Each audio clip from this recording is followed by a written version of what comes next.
Bab 741 Beidou 101. Nama, pemurni ki terkuat penulis, Li Daoran. Plus matikan mengatur ulang. Yimo, kamu akan menyelamatkan Fang Yu sampai mati. Qin Changlong bertanya dengan ekspresi jelek. Perlindungan kematian, memang benar Fang Yu melindungi keluarga Qin kita. Qin Yimo membalas dengan dingin. Yimo, kamu sedikit emosional. Kakekmu pernah berkata bahwa bagaimanapun juga, keputusan patriark harus didasarkan pada kepentingan keluarga. Qin Jianjun mengerutkan kening. Seperti yang saya katakan, keluarga Tang memutuskan hubungan dengan kami, dan itu sudah direncanakan sebelumnya. Itu tidak ada hubungannya dengan perilaku Fang Yu, dan itu tidak ada hubungannya dengan postur tubuh kami, kata Qin Yimo. Direncanakan, lalu kamu memberitahuku, apa yang dia rencanakan? Qin Changlong melangkah maju dan bertanya. Qin Yimo melihat sekeliling dan berkata, 4 paman Qin Bin dihasut oleh keluarga Tang. Setelah mendengar ini, ekspresi semua orang yang hadir berubah. Saat pertemuan berakhir, semua orang di keluarga Qin tampak pucat. Setelah mendengarkan kata-kata Qin Yimo, mereka tahu betapa sulitnya situasi keluarga Qin saat ini. Sebelum pertemuan, banyak dari mereka yang masih berpikir bahwa mereka bisa mendapatkan kembali keluarga Tang dengan membersihkan hubungan mereka dengan Fang Yu. Namun setelah mendengar tentang Qin Bin, gagasan ini hancur. Keluarga Tang mulai memberontak melawan Qin Bin 1,5 tahun yang lalu. Tujuannya jelas, yaitu untuk menghancurkan dan mencaplok keluarga Qin. Ini bukanlah sesuatu yang dapat diselesaikan dengan menurunkan profil Anda atau menyerahkan sedikit keuntungan. Bagi keluarga Qin, masalah pemberontakan terhadap Qin Bin dan mengkhianati kepentingan keluarga Qin bukan lagi perjuangan komersial, melainkan kebencian yang nyata. Semua orang di keluarga Qin menerima kenyataan saat ini. Setelah hari ini, keluarga Qin dan keluarga Tang bukan lagi teman, melainkan musuh bebuyutan. Orang-orang dari semua sisi secara bertahap pergi, dan hanya Qin Yimo dan orang tuanya, Qin Weihao dan Cao Sue, serta Qin Lang yang tetap berada di aula. Qin Yimo belum istirahat lebih dari 30 jam, matanya agak hitam, dan wajahnya kuyu. Dia menundukkan kepalanya dan mengusap pelipisnya. Yimo, jangan bekerja terlalu keras, istirahat dulu, kata Cao Suerou. Qin Yimo menggelengkan kepalanya, memandang Qin Lang, dan bertanya, di mana Fang Yu sekarang? Tuan Fang pergi sebelum pertemuan kita. Jawab Qin Lang. Kemana dia pergi? Qin Yimo bertanya. Dia bilang dia pulang, kata Qin Lang. Pulang, dia kembali ke Huaibei. Qin Yimo terkejut dan bertanya. Tidak, katanya dia sudah kembali ke rumah Beidou.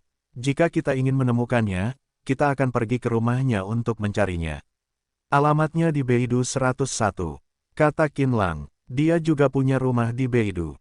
Beidou No, di ibu kota utara saat ini, nomor rumah jarang digunakan untuk menyatakan alamat. Nomor 101, dia benar-benar tidak tahu di mana itu. Tapi Qin Weihao dan istrinya di belakang mendengarnya, tapi mereka saling memandang dengan keterkejutan di mata mereka. Xiao Lang, apa kamu yakin mendengarku kan? Beidou nomor 101. Qin Weihao bertanya dengan mata terbuka lebar. Ya, itu nomor 101, paman kedua. Jawab Qin Lang. Di mana rumahnya? Tidak, gumam Qin Weihao dengan wajah penuh rasa tidak percaya. Ayah, ada apa di sana? Qin Yimo menoleh dan bertanya dengan rasa ingin tahu. Itu adalah kediaman pribadi terbesar di ibu kota utara, seluas 1000 mu, kata Cao Sue di sampingnya. Rumah itu memiliki lebih dari 50 bangunan saja, dan ada banyak kebun buatan, padang rumput, dan bahkan sungai dan bukit. Petik 2. Tapi rumah ini sangat misterius. Dikatakan memiliki sejarah ribuan tahun, dan tidak ada sudah bertahun-tahun tinggal di sana. Yang aneh semua yang ada di rumah itu terpelihara dengan baik, bahkan kebun buah-buahan pun sudah dirawat. Bagus sekali, tiap ada yang mau beli, tapi ditolak semua sama si tingkat resmi Beidou. Mereka mengatakan bahwa rumah itu telah dijual secara permanen kepada seseorang, bahkan jika tidak ada yang tinggal di dalamnya. Bukan untuk dilelang, kata Qin Weihao. Beida nomor 101 sekarang menjadi tempat yang indah. Meskipun kamu tidak bisa masuk, banyak turis yang datang ke Beidou akan pergi keluar kediaman itu untuk melihatnya. Cao Sue berkata, jadi kamu bilang di sana itu rumah Tuan Fang Yu, kami menganggapnya sangat aneh. Qin Yimo dan Qin Lang saling memandang, mata mereka juga penuh kejutan. Hal semacam ini, jika diterapkan pada orang lain, mereka mungkin menganggapnya tidak masuk akal. Tapi jika dikaitkan dengan Fang Yu, sulit untuk mengatakannya. Sebagai kota terbesar, Beidou jauh di depan kota-kota lain dalam hal luas. Pada saat yang sama, kemakmuran seluruh ibu kota utara jauh lebih tinggi dibandingkan kota-kota lain. Di kawasan tengah ibu kota utara, tingkat modernisasi lebih tinggi, dengan gedung pencakar langit, lalu lintas padat, dan lalu lintas sangat padat. Namun di kawasan dengan tanah sejengkal itu, di antara bangunan-bangunan modern, terdapat sebuah rumah pribadi yang tidak sesuai dengan lingkungan sekitar. Beidou 101. Nomor ini adalah keberadaan yang istimewa. Karena nomor baris Beidou semuanya merupakan angka 8 digit. Tapi Beidou nomor 101 hanya memiliki 3 digit. Mengapa hunian ini begitu istimewa? Pihak resmi tidak bisa menjawabnya. Karena ini adalah angka yang ditetapkan bertahun-tahun yang lalu, maka tidak dapat diubah. Saat ini, di depan gerbang kediaman terbesar di ibu kota utara, ada 4 mahasiswa. Mereka berdiri sekitar 50 meter dari gerbang, dengan punggung menghadap danau buatan yang terkenal di ibu kota utara, Danau Dongtian. 4 mahasiswa masing-masing mengerjakan pekerjaan rumahnya sendiri. Namun saat ini, sesosok tubuh berjalan menuju gerbang, menghalangi pandangan mereka. 2 mahasiswa meletakkan kamera di tangan mereka dan berlari ke depan. Hai saudara, bisakah kamu mengunjungi tempat lain untuk sementara? Kami adalah mahasiswa Universitas Peking, dan kami sedang menyelesaikan tugas fotografi dan melukis. 2 anak laki-laki mendatangi Fang Yu dan berkata, kunjungi. Apakah ini semua menjadi tempat yang indah? Fang Yu bertanya dengan rasa ingin tahu. Saudaraku, apakah kamu dari tempat yang berbeda? Beidou 101, siapa yang tidak tahu? Itu menarik, kata anak laki-laki jangkung itu. Bukankah ini tempat tinggal? Fang Yu bertanya. Iya, alam di sini adalah tempat tinggal pribadi, tapi nyatanya sudah lama tidak ada orang yang tinggal di dalamnya, kata anak laki-laki bertubuh pendek di sebelahnya. Oh, Fang Yu mengangguk. Sebenarnya ini rumah pribadi. Saya tidak setuju. Menurut saya, ini seharusnya menjadi resor musim panas yang dibangun oleh kaisar dinasti tertentu ratusan tahun yang lalu. Coba pikirkan, era dinasti sebelumnya, meskipun Anda punya cukup dengan sumber daya finansial dan material, kaisar tidak mungkin mengizinkan seseorang membangun tempat tinggal mewah di bawah kakinya. Bocah jangkung itu menggelengkan kepalanya dan berkata, masuk akal. Menurutku itu juga harus menjadi bangunan publik. Kalau tidak, itu akan diambil alih selama bertahun-tahun atau dibeli oleh orang kaya lainnya. Letaknya tidak selalu di sini, sehingga menghambat modernisasi menyeluruh di kawasan pusat Beidou. Bocah pendek itu mengangguk setuju. Tidak mudah bagi UU membaca www.ukansu.com untuk menjual rumah ini. Sulit bagi seorang pengusaha untuk membelinya. Setidaknya perlu membentuk konsorsium akuisisi untuk mengumpulkan lebih dari 5 miliar aset, kata anak laki-laki jangkung. Tetapi selama itu bisa dibeli, maka itu akan diperoleh dengan darah. Tahukah kamu, meskipun kamu punya uang sekarang, mustahil membeli sebidang tanah seluas itu di Beidou, kata anak laki-laki pendek itu. Fang Yu tidak berniat untuk terus mendengarkan diskusi akademis di antara mereka berdua, dan berbalik dan berjalan menuju gerbang. Saudaraku, kamu mau kemana? Teriak anak laki-laki jangkung itu. Aku masuk, dan aku tidak akan menghalangi pandanganmu lagi. Selamat tinggal, aku akan mengundangmu masuk sebagai tamu ketika aku punya waktu. Fang Yu melambaikan tangannya dan berkata tanpa henti. Tapi, anak laki-laki jangkung itu hendak berbicara ketika dia melihat 2 gerbang batu yang sebelumnya disegel dengan as setinggi 3 meter terbuka secara otomatis ketika Fang Yu mendekat. Kakak. Terdengar suara pintu batu menyentuh tanah, dan kedua pintu batu itu terbuka sepenuhnya. Lalu Fang Yu masuk. Tidak lama setelah Fang Yu masuk, kedua gerbang batu itu perlahan menutup kembali ke tampilan aslinya, seolah-olah tidak terjadi apa-apa. Kedua mahasiswa berprestasi dari Universitas Beidou tercengang, tidak dapat sadar kembali. Hei, apa kamu baru saja melihatnya? Pintu batunya terbuka. Orang tua itu benar-benar langsung masuk. Kedua siswa melukis yang tidak mengikuti dari belakang, berlari ke depan dan bertanya dengan ngeri. Tao, oke, sepertinya begitu, gumam anak laki-laki jangkung itu. Bagaimana ini mungkin? Bagaimana dia membuka gerbang batu itu? Siswa melukis itu bertanya dengan mata terbelalak. Dia meminta kita menjadi tamu. Bukankah dia pemilik rumah ini? Anak laki-laki pendek itu berkata dengan bingung bahwa dia tidak mempercayainya, benar-benar sudah bertahun-tahun tidak kembali. Fang Yu, yang memasuki mansion, mengamati pemandangan di depan, menarik napas dalam-dalam, dan berkata dengan emosi. Di depannya ada sebuah batu besar yang ditutupi lumut. Di atas batu besar itu, awalnya ada Yu besar yang diukir olehnya sendiri. Namun karena terlalu lama, kata tersebut terhalang lumut. Batu ini dibawa oleh Fang Yu di gurun barat laut. Adapun mengapa itu diangkut, Fang Yu tidak ingat untuk membersihkannya, mungkin karena enak dipandang. Melewati batu-batu besar dan maju ke depan adalah jembatan batu lengkung. Di bawah jembatan batu lengkung terdapat sungai jernih yang mengarah langsung ke mata air jernih jauh di dalam mansion. Sumber sungainya berasal dari mata air yang jernih sehingga dapat mengalir tanpa henti. Setelah melewati jembatan batu lengkung, padang rumput luas muncul di hadapannya. Padang rumput ini awalnya memelihara sejumlah besar sapi, domba, dan kuda. Tapi sekarang, ini adalah padang rumput hijau tanpa ada ternak. Ada jalan setapak di tengah padang rumput yang dilalui Fang Yu. Saat ini, bidang pandang di hadapan Anda cukup luas, tidak seperti berada di dalam rumah, melainkan lebih seperti berada di pemandangan indah pinggiran kota. Ada gunung dan perairan, rerumputan dan hutan.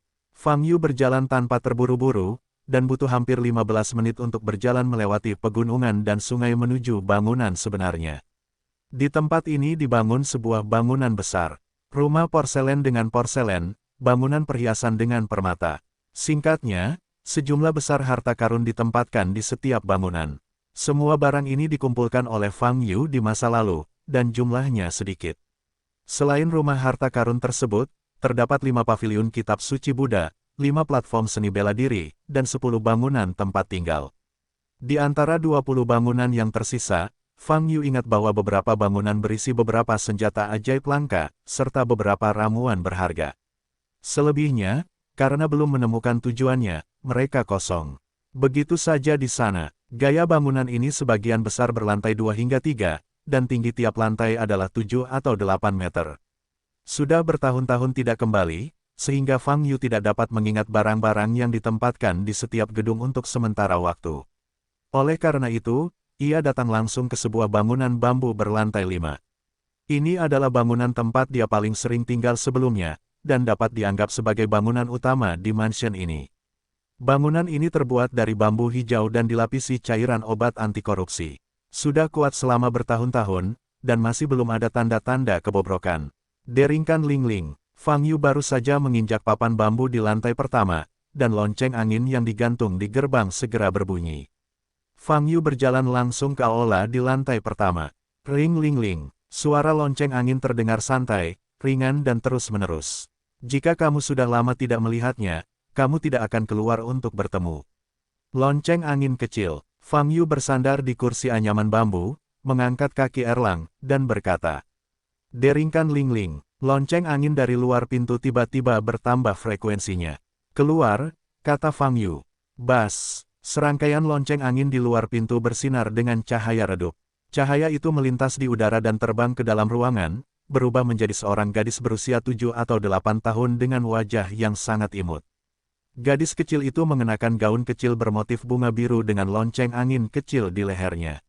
Dia berdiri di tempat dengan tangan di pinggangnya, matanya yang besar menatap Fang Yu di depannya, matanya yang hitam legam bersinar.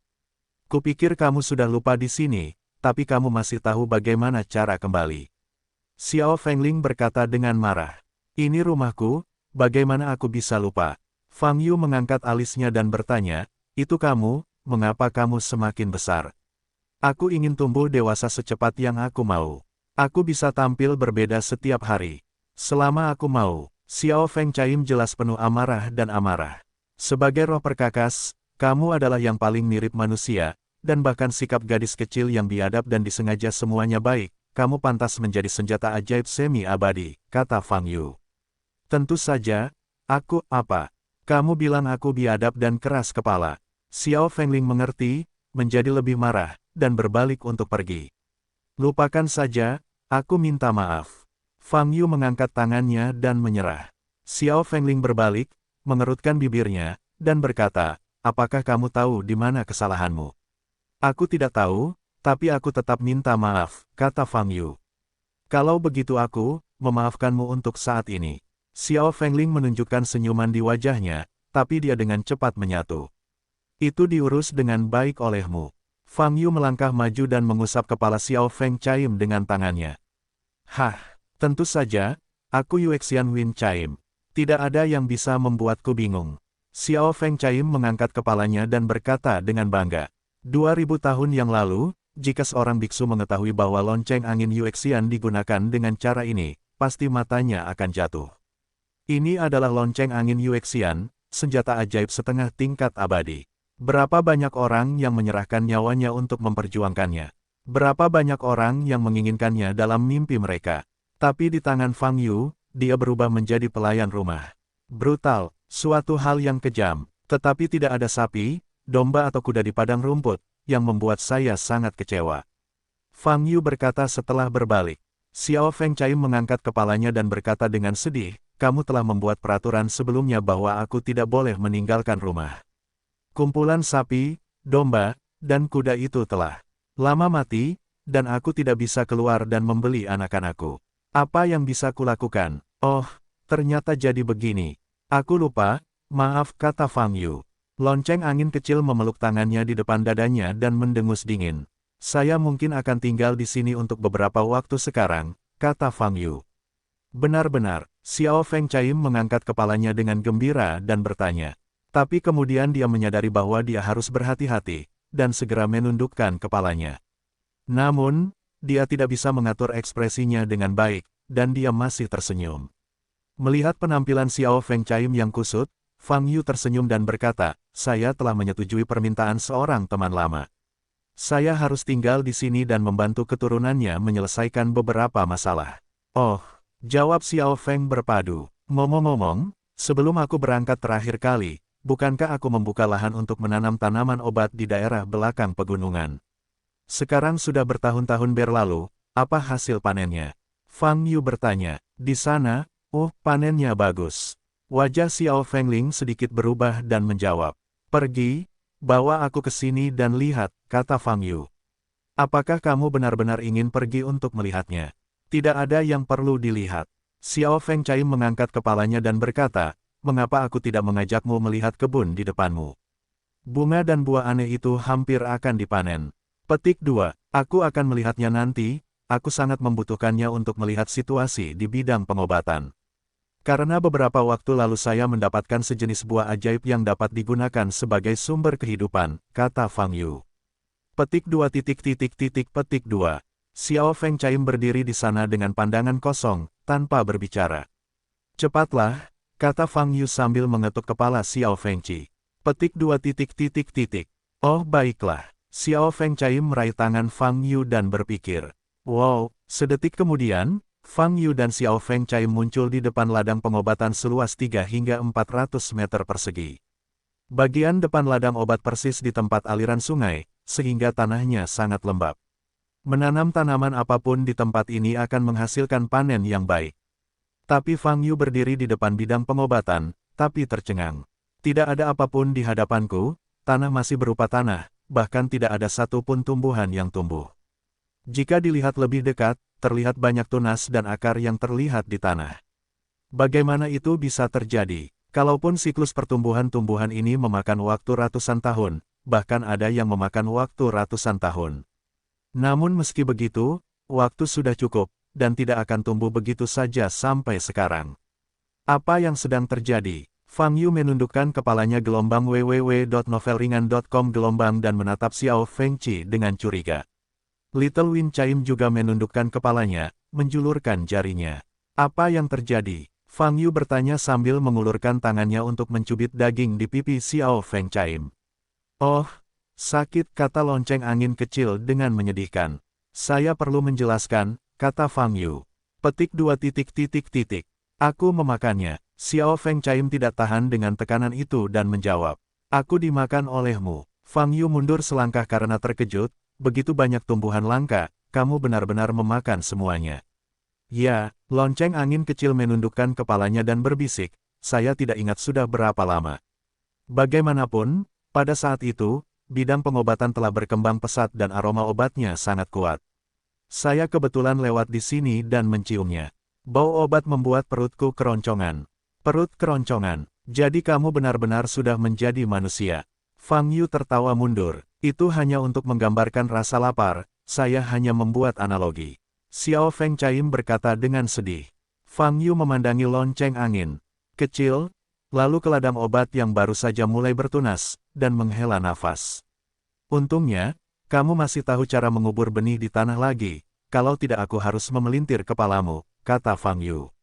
Lonceng angin kecil itu menundukkan kepalanya, memainkan jari-jarinya, seolah dia melepaskan omelannya. Sudahlah, transplantasi kembali buah belimbing itu, hanya untuk menguji seberapa besar kekuatan hidup yang dapat ditambahkan pada ramuan itu. Fang Yu berkata dalam hatinya. Fang Yu hendak berbicara, ketika telepon di saku celananya bergetar. Halo, Fang Yu terhubung. Karena kamu telah kembali ke ibu kota utara, mari kita bertemu. Suara wanita yang familiar terdengar di telepon. Petik 2 titik titik titik. Apakah itu kamu? Fang Yu berkata dengan matanya sedikit bergerak. Suara ini adalah Ye Sengshui yang telah hilang selama beberapa hari. Apakah kamu yakin, kamu ingin bertemu denganku? Fang Yu bertanya, sedikit menyipitkan matanya. Ya, nada suara Ye Sengshui dingin, tanpa sedikit pun fluktuasi seperti robot. Oke, kebetulan aku ada waktu luang. Jawab Fang Yu. Sampai jumpa di Beixianglou pada jam 7 malam ini.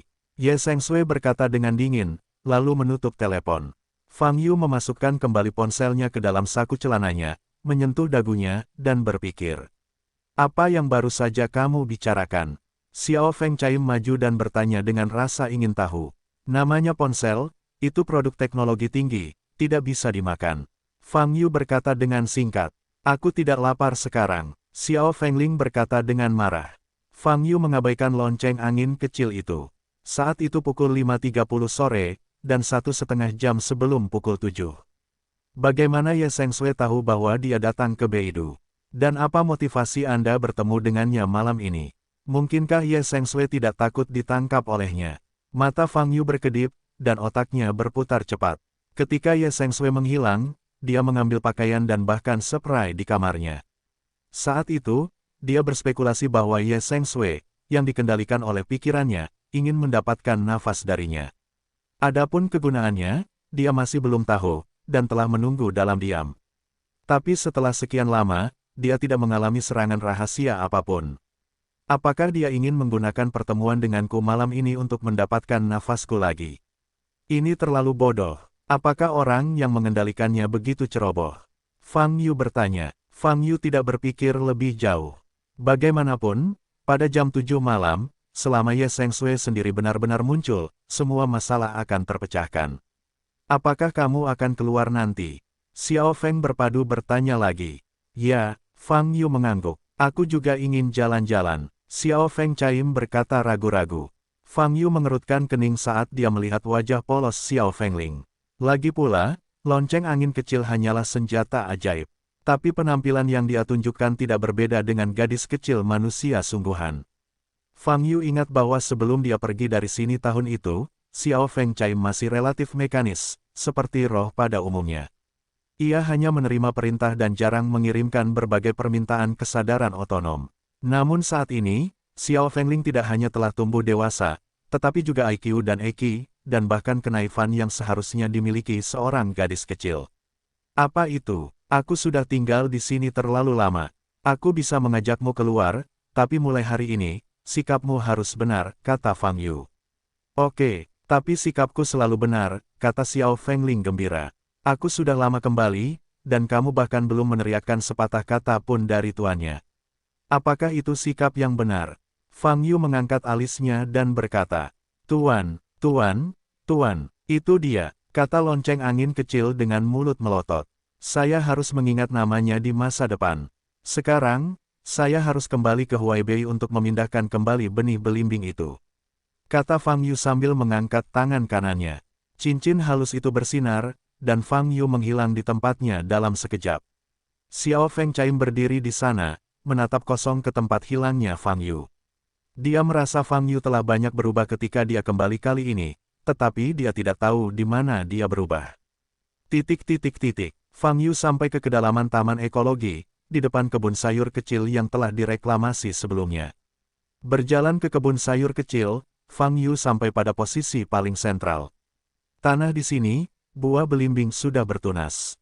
Fang Yu mengulurkan tangannya ke dalam tanah dan menggali sebidang tanah besar yang menutupi biji buah belimbing.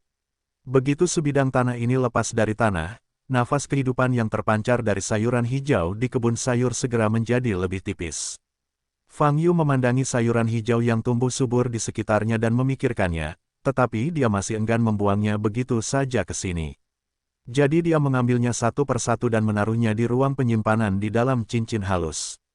Setelah lebih dari 10 menit, Fang Yu selesai memetik sayuran di seluruh kebun sayur, menggunakan cincin halus lagi, dan kembali ke Beidou 101. Ini, simpan sayuran ini. Fang Yu mengeluarkan banyak sayuran dan menaruhnya di tanah. Oh, Xiao Feng Cai melambaikan tangan kanannya, dan tumpukan sayuran di tanah menghilang. Kemudian, dia mengangkat kepalanya dan melihat Fang Yu memegang setumpuk tanah di tangannya. Buah belimbing ditempatkan di bidang pengobatan ini, maka pelembabnya pada dasarnya terbatas pada bidang pengobatan, yang tidak terlalu baik.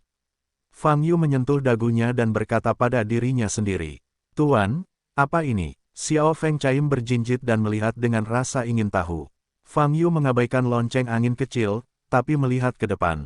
Dia ingat bahwa sungai yang mengalir ke seluruh mansion, dan tempat akhirnya bertemu, adalah mata air yang dalam. Dan sungai yang bersirkulasi ini mengalir melalui semua tempat di mansion dan dapat menyuburkan seluruh tanah. Jika Anda menaruh benih belimbing ke dasar mata air yang jernih, bukankah mungkin menerima banyak kekuatan hidup di seluruh rumah? Dengan begitu, nilai benih belimbing ini bisa maksimal. Yang perlu diperhatikan hanyalah apakah bibit belimbing bisa tumbuh di bawah air. "Bawa aku ke King Kuan," Fang Yu berkata pada Xiao Fengling. "Oke." Xiao Fengling mengulurkan tangan dan memegang lengan Fang Yu. Wow, dalam sekejap, Fang Yu sampai di bagian terdalam mansion, sebelum mata air cerah. Setelah bertahun-tahun, mata air tersebut masih jernih dan tidak ada bekas kotoran. "Taruh sebidang tanah ini di tengah dasar mata air yang jernih," kata Fang Yu. Ya, lonceng angin kecil sudah sangat penasaran dengan tanahnya, jadi dia secara alami sangat senang mengambil alih tanah saat ini. Dia memegang sebidang tanah ini dengan kedua tangannya, dan tidak merasakan apapun, alisnya mengerutkan kening. Kemudian, dia mendorong ke depan dengan kedua tangannya. Bas, semburan cahaya melintas, dan tanah menghilang di depan matanya. Dan di bagian tengah bawah King Kuan, akar buah belimbing muncul. Saat ini, seluruh mata air bersinar dengan cahaya redup. Segera, nafas kehidupan yang kuat terpancar dari mata air tersebut. Lonceng angin kecil masih tidak merespon. Tapi mata Fang Yu berubah. Sungguh, belimbing harus dimasukkan ke dalam air untuk memaksimalkan nilainya. Setelah mata air ini melewati siklus, seluruh rumah akan penuh kehidupan. Bagi makhluk, tempat ini akan menjadi surga yang nyata. "Tuan, apa ini? Kenapa saya tidak bisa merasakan apa-apa?" kata lonceng angin kecil. "Ini normal, kamu adalah roh perkakas, bukan makhluk," kata Fang Yu. Ibu kota utara, distrik Qinghe Villa. Ini adalah pertemuan keluarga-keluarga terkemuka di ibu kota utara. Gelombang www.novelringan.com. Gelombang setiap rumah besar bernilai lebih dari 500 juta yuan. Keluarga Tang terletak di area Villa Qinghe. Saat ini, ruang belajar di lantai 2 keluarga Tang. Ledakan. Tang Dehui tiba-tiba menamparkan meja, berdiri, dan bertanya kepada asisten di depannya dengan wajah besi, "Apa katamu?" Asisten itu terkejut, dan mengulangi dengan takut-takut, "Tuan tertua terluka di rumah Qin dan sekarang telah dibawa ke rumah sakit." Nyonya Jiang sedang bergegas ke rumah sakit. "Siapa yang menyakitinya? Siapa yang berani melakukan ini?" Tang Dehui bertanya dengan marah. "Dikatakan bahwa itu adalah seorang pemuda bernama Fang Yu," jawab asisten itu. "Di mana pengawalnya? Apakah Aming keluar tanpa pengawal?" Tang Dehui memelototi asisten itu dan bertanya. "Mungkin karena keluarga Qin sedang melakukan pemakaman, pengawalnya tidak diperbolehkan masuk." Asisten itu berkata dengan hati-hati. Tang Dehui berdiri di tempat, menyandarkan tinjunya di atas meja, persendiannya memutih. Saat ini, dia sangat marah. Tang Ming pergi ke rumah Qin hari ini dengan persetujuannya. Faktanya, sejak 3 tahun lalu, ketika Tang Dehui baru saja mengambil alih posisi patriark, dia sudah berencana untuk memutuskan hubungan dengan keluarga Qin. Sekarang Qin Wudao telah meninggal, keluarga Tang secara alami tidak perlu berpura-pura lagi. Dia meminta Tang Ming pergi ke keluarga Qin untuk menyatakan bahwa hubungan antara keluarga Tang dan keluarga Qin telah putus di depan sekutu keluarga Qin. Dengan cara ini setara dengan memvaksinasi sekutu keluarga Qin, dan ketika kekuatan keluarga Qin mulai hancur, kesulitannya akan jauh berkurang.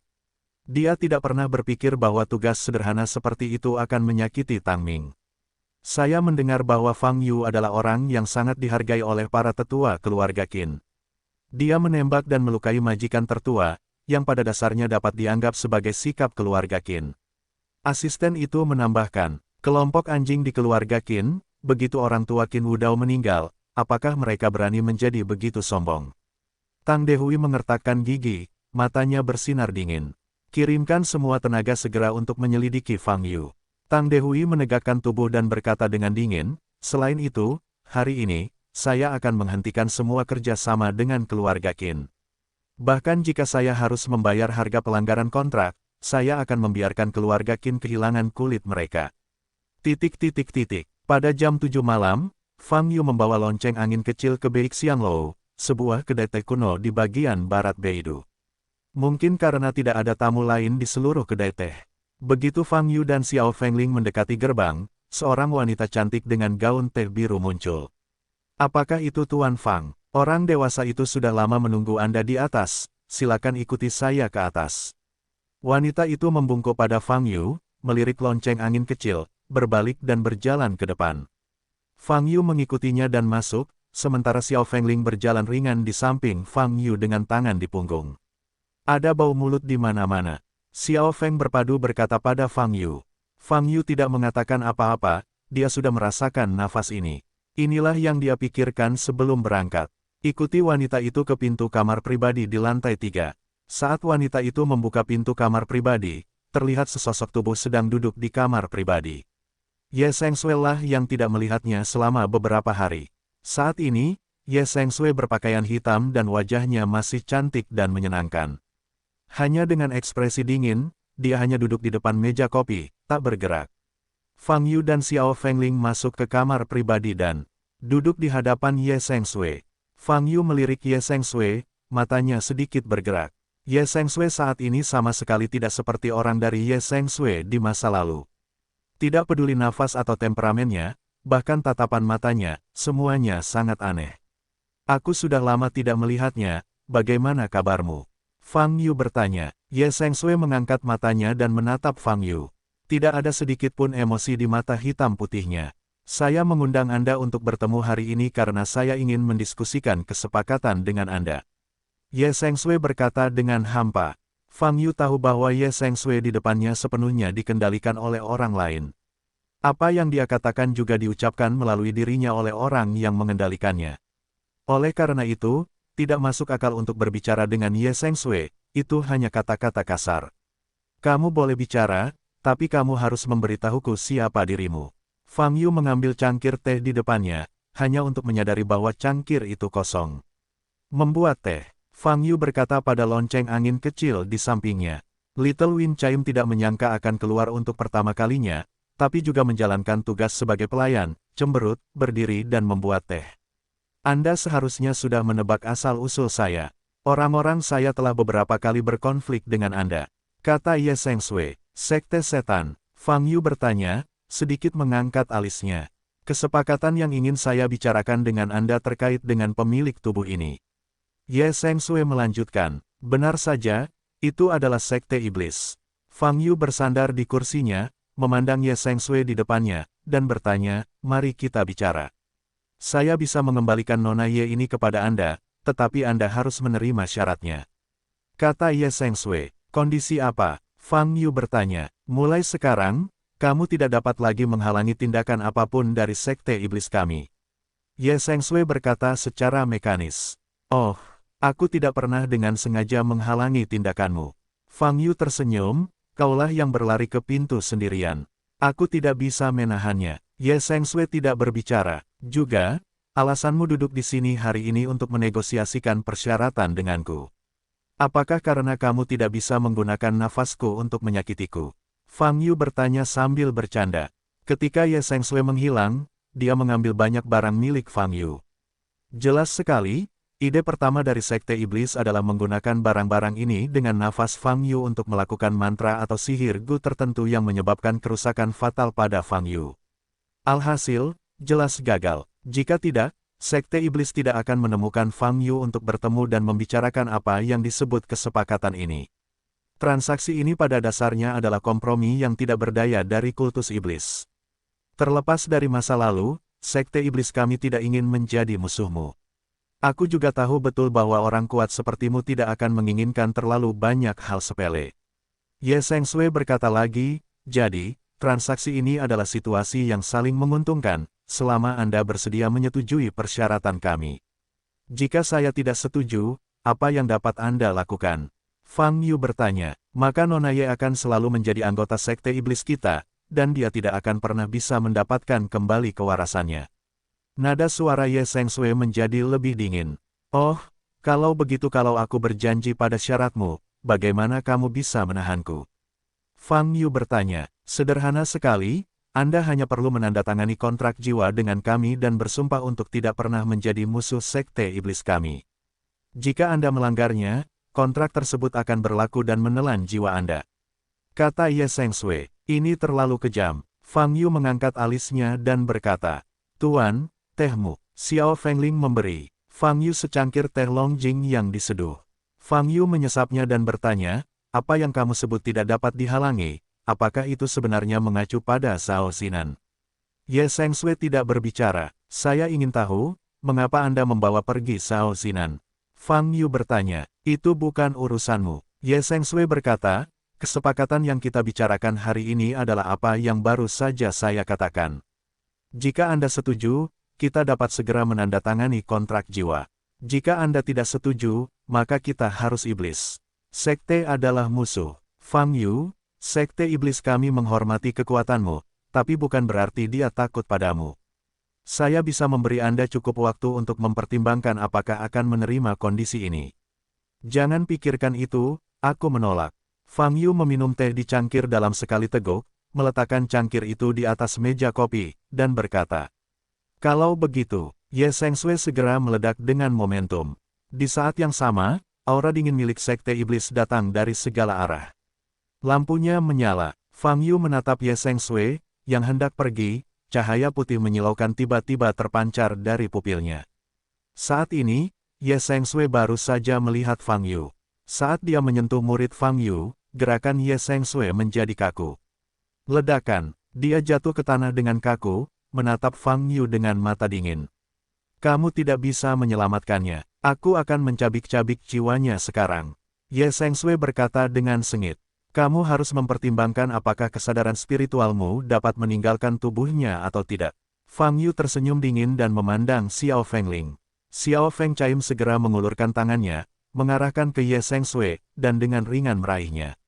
Bas, ada semburan cahaya putih di tubuh Ye Sengsui. Dalam sekejap, seluruh tubuh Ye Sengsui terkunci. Baik tubuh maupun jiwa tidak dapat bergerak sama sekali. Jejak kesadaran Tuhan yang tertinggal di tubuh Ye Sengsui gelombang www.novelringan.com gelombang bergetar hebat, tetapi tidak dapat melepaskan diri. Sekarang, apalagi mencabik-cabik jiwa Ye Sengsui, ia bahkan kehilangan persepsinya tentang jiwa Ye Sengsui. Ledakan, saat ini, di luar pintu dan jendela, orang-orang bergegas masuk. Kelompok orang ini mengenakan jubah hitam, dengan logo setan kecil di dahi mereka. Selama bertahun-tahun, Sekte Iblis masih memiliki begitu banyak pemuja, ini benar-benar di luar dugaan saya, kata Fang Yu. Kelompok jemaat ini memandang Ye Sengsui, yang melayang di udara dan terbungkus cahaya putih, dan ekspresi mereka berubah. Fang Yu, Tuan bayangan kami memberimu kesempatan, kamu tidak menghargainya, tapi berani melakukannya. Jika kamu adalah musuh Sekte Iblis kami, kamu hanya menemui jalan buntu. Teriak seorang pria berkepala kekar. Bawa dia pulang dulu, dan aku akan segera kembali, kata Fang Yu. Akan ada banyak peluang di masa depan, ayo cepat. Fang Yu menyela Xiao Fengling. Lonceng angin kecil mendengus tidak puas dan menyapu ke depan dengan tangan kanannya. Jangan biarkan mereka lari, seseorang berteriak. Namun di detik berikutnya, angin kecil berpadu dan tubuh Ye Sengshui yang melayang di udara bersinar bersama dan menghilang tanpa jejak. Melihat pemandangan ini, semua orang yang hadir tercengang. Mereka mengundang Fang Yu hari ini, di satu sisi, mereka ingin mencoba membuat Fang Yu menandatangani kontrak jiwa, di sisi lain, mereka memasang jaring langit dan bumi, dan mereka ingin membunuh Fang Yu sepenuhnya. Tapi sekarang, orang terpenting, Ye Sengshui yang dikendalikan oleh Master Shadow, telah dibawa pergi. Mereka bahkan tidak punya kesempatan untuk menghentikannya. Apa yang harus saya lakukan sekarang? Anggota Sekte Iblis yang mengelilingi Fang Yu sedikit bingung, apa yang kamu lakukan dalam keadaan linglung? Saat ini, langkah kaki terdengar di kamar pribadi. Wanita yang memimpin Fang Yu ke atas sebelum masuk melalui pintu. Tapi saat ini, temperamennya menjadi sangat berbeda. Ada bayangan hitam di sudut alisnya, dan dia tampak jahat dan menakjubkan. Tuan ular wanita, orang-orang di ruangan itu memberi hormat kepada wanita itu bersama-sama. Wanita ular memandang Fang Yu, dan cahaya dingin yang sangat berbahaya bersinar di sepasang mata ular hijau. Itu adalah kelalaianku. Aku tidak menyadari bahwa gadis kecil di sebelahmu sebenarnya memiliki kemampuan seperti itu.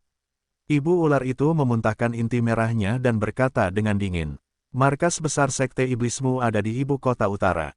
Fang Yu tersenyum. Markas besar kami berada di tempat yang tidak akan pernah Anda temukan. Jawab wanita ular itu. Kamu salah. Jika aku ingin menemukannya, aku akan segera menemukannya, kata Fang Yu. Anda telah mengabaikan sebuah premis. Gadis ular itu tiba-tiba mengeluarkan semburan gas hijau dan berkata, kamu harus keluar dari sini. Semburan udara hijau ini dilepaskan, dan anggota Sekte Iblis yang dikelilingi oleh bulu-bulu lain di ruangan itu segera mundur dan keluar dari ruangan. Di seluruh ruangan, hanya Fang Yu dan Snake Niang yang tersisa. Gas beracun. Fang Yu tidak mengubah wajahnya. Ketika udara hijau mengalir ke wajahnya dan menyentuh tubuh Fang Yu, terdengar suara, zila. Gas-gas hijau ini sangat korosif. Meski tidak merusak bulu, namun pakaian mudah terkorosi.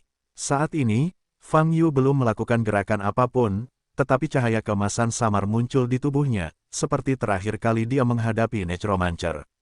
Wajah Snake Niang sedikit berubah saat dia melihat ki hijau diisolasi dari Jinmang. Wow, detik berikutnya, sosoknya langsung berubah seperti ular berbisa, dan dia terlontar. Dalam proses ini, sosoknya menjelma menjadi ular besar berbisa, menjulurkan lehernya, membuka mulutnya lebar-lebar, dan taringnya yang ramping terlihat di udara. Saya benar-benar tidak mengerti, karena Anda telah menyelidiki saya, mengapa Anda datang ke sini untuk mati? Alis Fang Yu sedikit tebal, dan dia mengulurkan tangan kirinya dan langsung memegang leher ular yang berlari ke arahnya. Retakan, Fang Yu tiba-tiba meremas tangan kirinya, dan terdengar suara retakan tulang di leher ibu ular itu. Apa? Ibu ular itu mengeluarkan suara yang menyakitkan, tapi itu tidak melukai nyawanya. Dia memutar bagian bawah tubuhnya dengan keras, dan ekor ular itu menghantam Fang Yu. Fang Yu tanpa ekspresi, meraih leher ibu ular itu dan menekannya. Ledakan, seluruh tubuh wanita ular itu jatuh ke tanah, dan ekor ularnya pun terlempar ke samping. Pada saat ini, Fang Yu mengangkat kaki kanannya dan menginjak kepala ular itu. Di saat-saat terakhir, wanita ular hanya sempat membuka matanya, menatap putus asa ke sol yang gelap. Ledakan, seluruh kedai teh langsung runtuh. Fang Yu terbang keluar dari kedai teh yang runtuh, dan sosok emasnya sangat mencolok di langit malam. Sekelompok anggota Sekte Iblis yang baru saja meninggalkan kedai teh untuk sementara waktu, menatap kosong ke kedai teh yang runtuh, dan sosok Fang Yu di udara. Tuan ular, mungkinkah dia begitu kalah? Tidak ada yang percaya bahwa wanita ular, yang di mata mereka sangat berbahaya, dan bahkan takut padanya, akan kalah begitu cepat. Tapi dilihat dari kedai teh yang runtuh di depannya dan cahaya keemasan yang menyilaukan di udara, ini sepertinya telah menjadi kenyataan. Untuk berterima kasih kepada Sekte Iblis karena telah mengambil inisiatif mengirim orang-orangku kembali, aku akan memberimu hadiah besar. Fang Yu berkata kepada kerumunan di bawah di udara. Semua orang di tanah membuka mata lebar-lebar dan memandang Fang Yu di udara dengan takjub, tidak berani menjawab. Pada saat ini, mereka melihat Fang Yu mengangkat tangannya, telapak tangannya menyatu, memperlihatkan bukaan segitiga. Meriam langit, Fang Yu merenungkan Fa Jue di dalam hatinya. Ledakan, Seberkas cahaya keemasan menyembur keluar dari lubang segitiga di antara tangannya dan langsung menuju ke tanah di bawah. Lari, orang-orang di bawah merasakan aura kehancuran yang mengerikan, dan mereka tidak punya waktu untuk meneriakkan kata-kata ini dengan putus asa. Boom! Sinar itu menghantam tanah seperti ledakan nuklir, menyebabkan getaran di seluruh tanah. Kerak bumi meledak, puing-puing berhamburan, dan asap beterbangan di mana-mana. Dan sekelompok orang di darat dibombardir dan dibunuh hampir seketika, dan tidak ada kemungkinan untuk berteriak. Kedai aslinya memiliki radius hampir 100 meter, dan berubah menjadi lubang tanah yang cekung. Lokasi kedai ini sendiri berada di pinggiran ibu kota utara, dengan sedikit orang di sekitarnya. Di udara, Fang Yu bermandikan cahaya keemasan, menunduk, seperti mata yang terbakar dengan dua api emas, membuat seluruh dirinya tampak seperti dewa, dengan kekuatan luar biasa. Setelah itu, dia mengangkat tangan kanannya dan menjalankan cincin halus itu. Bas! Lampu menyala dan Fang Yu menghilang. Nafas mengerikan menghilang pada saat bersamaan. Di tanah, ada keheningan tanpa jejak kehidupan. Kelompok mayat hidup yang tewas dalam pemboman itu tidak menyangka bahwa meskipun Fang Yu dinilai sebagai musuh tingkat surga dalam sekte tersebut, mereka masih terlalu meremehkan kekuatan orang ini. Fang Yu kembali ke Beidou No. 101. Lonceng angin kecil menempatkan tubuh Ye Sengsui yang terkunci di tanah di lantai pertama bangunan bambu. Fang Yu masuk dan menatap Ye Sengsui dengan mata terbelalak ke tanah. Bayangan, benar, bagaimana menurutmu sekarang? Fang Yu bertanya sambil tersenyum. Ye Sengsui menatap Fang Yu, tetapi tidak dapat berbicara. Fang Yu berjongkok dan berkata pada lonceng angin kecil di sampingnya, aku akan membiarkanmu membuka kuncinya nanti, dan kamu akan segera membukanya. Ya, Xiao Feng berpadu mengangguk. Fang Yu mengarahkan jarinya ke dahi Ye Sengsui, dan ujung jarinya bersinar dengan cahaya putih. Kemudian, seberkas kesadaran ilahi memasuki jiwa Ye Sengsui. Saat ini, Fang Yu dapat melihat bahwa jiwa Ye Sengsui terikat oleh cahaya putih, tidak dapat bergerak. Dan di dalam jiwanya, ada tanda hitam. Tanda ini jelas merupakan apa yang digunakan bayangan untuk memanipulasi Ye Sengsui. Fang Yu mengamati sebentar dan menemukan bahwa tanda ini telah menembus ke dalam jiwa Ye Sengsui, dan bukanlah hal yang mudah untuk menghilangkannya. Tanda ini seperti tato di kulit. Jika ingin mengelapnya seluruhnya, sebagian kulitnya harus terkelupas. Namun meski satu lapisannya terkelupas, kulit masih bisa beregenerasi setelahnya. Jika jiwa rusak, akan lebih sulit untuk pulih. Mungkin bahkan menjadi keberadaan vegetatif. Oleh karena itu, tidak mungkin menghapus tanda ini secara paksa. Tidak bisa dihapus, lalu ditutup saja. Fang Yu sedikit menyipitkan mata dan berkata dalam hatinya, masih sama dengan tato di kulit. Jika tidak menyukai tato aslinya, maka langsung tato lagi tato aslinya untuk menutupi tato aslinya. Ini adalah metode yang akan dipilih banyak orang. Di dalam jiwa, Fang Yu bisa menggunakan tandanya sendiri untuk menutupi tanda bayangan. Dengan cara ini, tanda bayangan sepenuhnya ditekan oleh tanda Fang Yu, dan kemampuan untuk mengendalikan Ye Sengsui hilang. Tentu saja, dengan cara ini, jiwa Ye Sengsui akan tetap meninggalkan bekas, hanya milik Fang Yu. Namun kini tidak ada cara lain selain melakukan hal tersebut.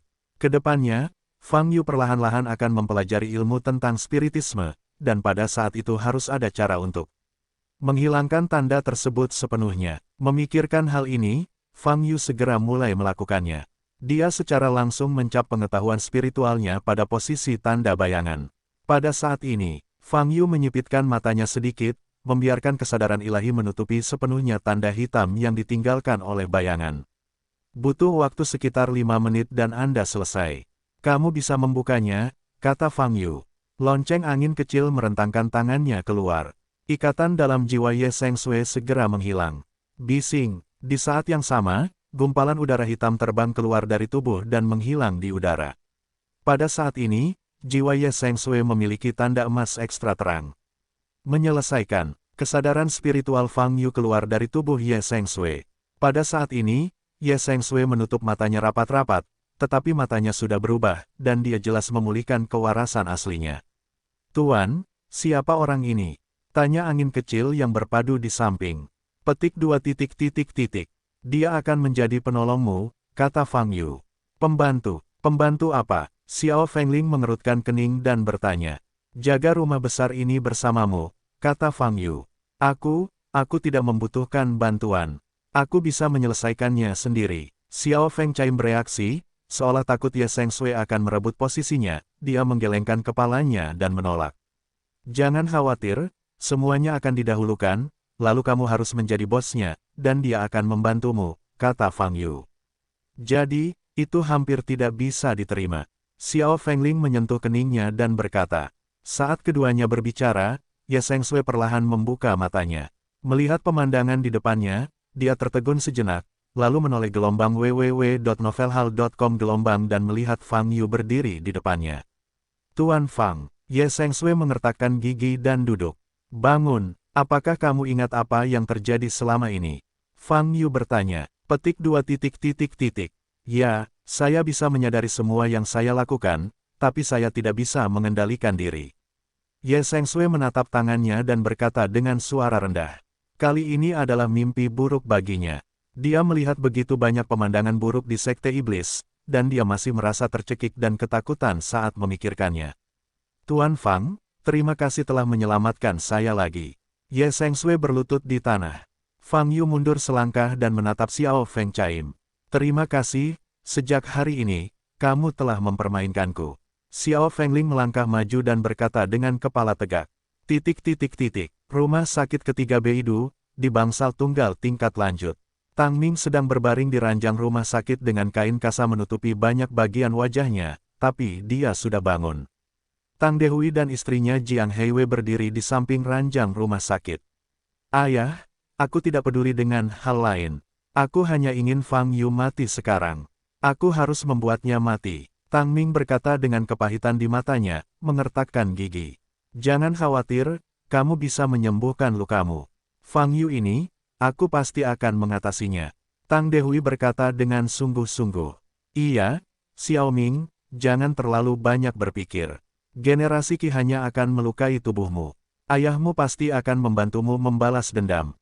Jiang Heiwei membujuk dengan lembut.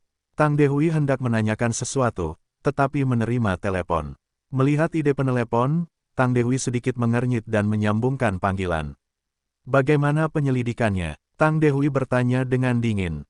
Patriark, Fang Yu tidak bisa bergerak. Suara terkejut terdengar dari telepon. Tidak bisa bergerak. Tang Dehui bertanya dengan wajah yang sangat jelek. Siapa dia? Saya akan mengirim email ke kotak surat Anda nanti. Ini berisi informasi yang baru saja saya kumpulkan tentang Fang Yu, kata pihak lain.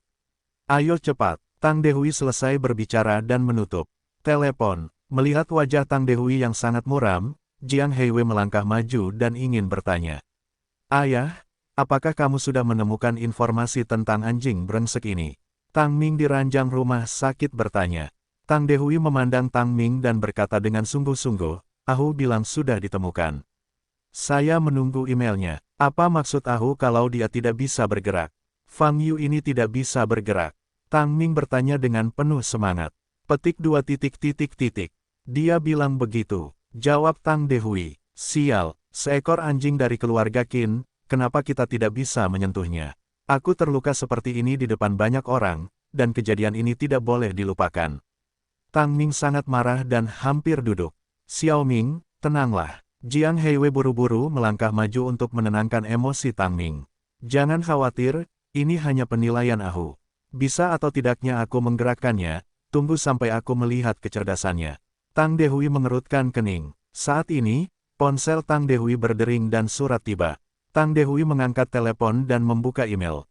Isi email tersebut adalah tabel yang menjelaskan apa yang telah dilakukan Fang Yu. Pada bulan April, muncullah di selatan sungai yang sebuah alam uzun yang kuat bernama Gurulong. Dia dibunuh di Danau Hati Bulan oleh seorang pemuda bernama Fang Yu tak lama setelah dia meninggalkan Bea Cukai. Karena kekuatan Fang Yu hanya ada di alam bawaan, kejadian ini telah menyebabkan banyak gelombang di dunia seni bela diri Tiongkok. Pada bulan Agustus, keluarga Zheng di Huaibei, tetua keluarga Zheng meninggalkan Bea Cukai, pembangkit tenaga listrik alam Wuseng, dan seorang pemuda bernama Fang Yu, datang ke pintu dan memenggal kepalanya di depan semua tamu. September, keluarga Huaibei Chen, jenius mempesona Chen Luo, juga dipromosikan ke alam martial Sein, dan dibunuh oleh Fang Yu di jamuan makan dengan cara yang sama. Petik 2. Informasi ini mudah dikumpulkan, karena setiap insiden menyebabkan gangguan besar selama periode waktu itu. Namun karena perbedaan wilayah yang terjadi, dan interval waktu yang terlalu lama, hanya sedikit orang yang menghubungkan hal-hal ini bersama-sama.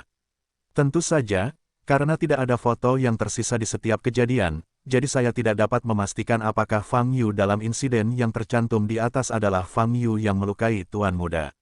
Ada kemungkinan nama yang sama. Setelah membaca surat, wajah Tang Dehui menjadi pucat.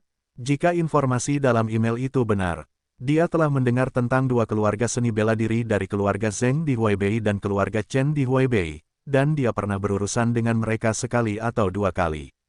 Fang Yu berani memprovokasi kedua keluarga ini berturut-turut, dan membunuh prajurit terkuat di keluarga mereka.